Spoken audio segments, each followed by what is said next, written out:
Lyft acquires rental car partner Flexdrive for $20 million. Why? I think this is a mistake, of course. Hey everyone, this is Kevin the Apptrepreneur. Welcome to my channel. If this is your first time here and you happen to really like this video, please do me a favor, hit that subscribe.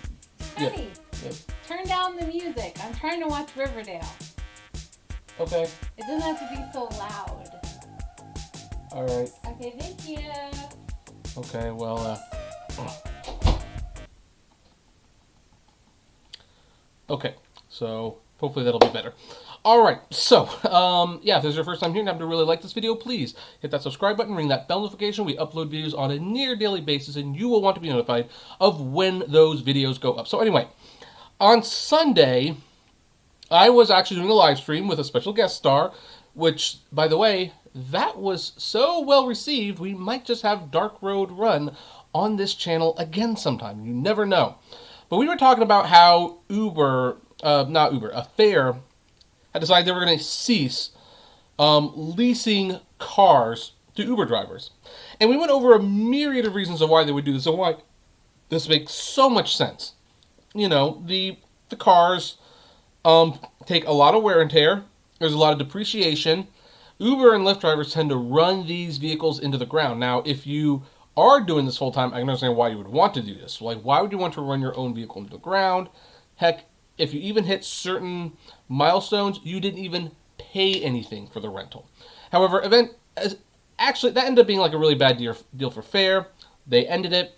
And it was surprising because one of Fair's money, like sugar daddies, if you will, was SoftBank, who was also Uber's sugar daddy. So we kind of talked about like the implications of that, like the fact that SoftBank would willingly torpedo a company that would benefit one of the other companies that they own, showed how bad of a business model this was. And yet, this is pretty much what you need to get drivers to come here. Who wants to be destroying their cars every 2 or 3 years? And that is why Lyft is acquiring the rental car partner Flexdrive, and why I think it's a bad idea. So here's what Market Watch wrote about this. Lyft Inc. announced in a conference call Tuesday afternoon that it has acquired rental car partner Flexdrive for $20 million plus the assumption of debt and lease obligations. Chief Financial Officer Brian Roberts said that Lyft closed the purchase on February 7th. Lyft had partnered with rental car companies like Flexdrive and Hertz Global Holdings and Obvious Budget Group to rent cars to prospective drivers on the Lyft platform. Roberts did not disclose any changes in the program, nor say that other partners would no longer be used for that purpose. Quote, we estimate that Lyft's assets and liabilities relative to Flexdrive will grow by approximately $75 million to $80 million at the end of Q1 relative to year end, Roberts said in discussing accounting changes related to the acquisition. Lyft announced the move during a conference call related to its release of fourth quarter financial results, which sent shares down in after hours trading, and I, by the way, believe this is one of the reasons. Not the only reason. The other reason, which I'm on the fence about whether or not I'm going to make a separate video for or not, is that Lyft is tending, they will be profitable, they want to be profitable, they assume they will be profitable by 2021, whereas Uber has promised to be profitable by the end of this year. Personally, I don't think either is going to be profitable before 2025, but whatever. Well, I think this announcement also sent the shares down. And here's the thing. To the average person, when you read a story like this sounds like it makes a lot of sense. Lyft needs drivers, but a lot of people are getting a little wise. They don't want to use their own cars anymore. So, hey, create a rental service. You can rent these cars to the drivers. You can have like a deal where, hey, if they do so many rides on the Lyft platform, they don't pay the rental fee. And guess what? You can also rent cars to non-Lyft drivers as well. And that's a profitable business. It's obviously a profitable business. Hertz has been around for years. So has Avis. They've been around for years, and so this is a profitable business. The problem comes when you're renting those vehicles to the Lyft and Uber drivers. And granted, I know that Lyft is not as profitable as Uber. It's not as busy as Uber. That's one of the reasons why Lyft will always be a competitor to Uber. But if you're going to be serious about this and do this full time, you can't do it, or it's very hard to do it on just Lyft. You definitely want Uber in your back pocket as well. But the thing is, we've been watching service after service go under or cease working with Uber and Lyft because renting cars to drivers is not profitable. It really offers no benefit. To really make money from this thing, you would have to charge rental prices that are far beyond what the drivers would be willing to pay.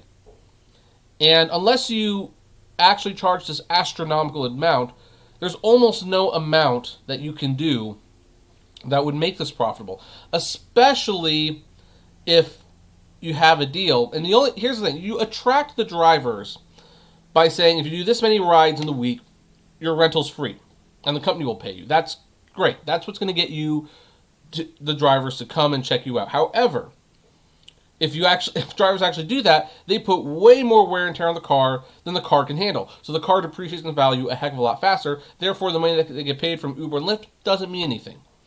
But if you don't offer that deal, that, hey, this can be free as long as you get so many rides, guess what? No one's going to sign up for it because who wants to be giving up $200 a week to rent a vehicle? Now, granted, it's probably worth it if you do this full time, even if they're charging $200 a week, but you're also paying the gas on top of that, so it's not nearly as enticing.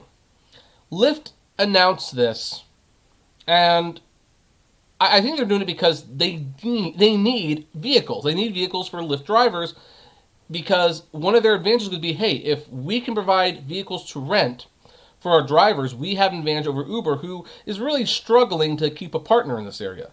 Unfortunately, we can see that each time a partner partners with Uber and Lyft, they either go under or they get out of it because it's notoriously unprofitable. So shareholders here, oh, we've bought a car rental service. They're not seeing like, oh yeah, this makes sense. Their whole thing is like, oh, so you're going to lose more money. That's another expense you are taking on now, and you don't make money as it is. So this is why I think this was not good news for Lyft or their stock. And their stock did in fact, it's down 10%. It opened at $51.28. It got to $48.42. So this was not good news for them. Hertz went up a little bit, so did Obvious. I don't know if it had anything to do with this, but whatever. So yeah, I guess if you're a Lyft driver, this is good news. You will soon be able to rent vehicles through Flexdrive for your driving. But for Lyft, they're just going to lose money on this. They're just going to lose more and more money on this. And that's the question these gig economy companies have to face. I mean, I know that they both say that, hey, they're going to slow down on growth at all costs. They're going to focus on profits. And yet, they need to still have an advantage over one another. And Lyft is probably correct in saying, like, by having this Flexdrive in their back pocket, it gives them an advantage over Uber. It does. But we've seen so many of these deals go sour because the money loss is just astronomical compared to what is coming in. And now Lyft will be shouldering that entire cost, and the shareholders are getting nervous. However, that's where I'm going to end this video. What says you, though? Do you agree? Do you disagree? Do you think this was a good move on Lyft's part? Do you think it was a poor move? I would love to know. Comment below. Like, favorite, share, subscribe. And as always, flame responsibly. Have a good one.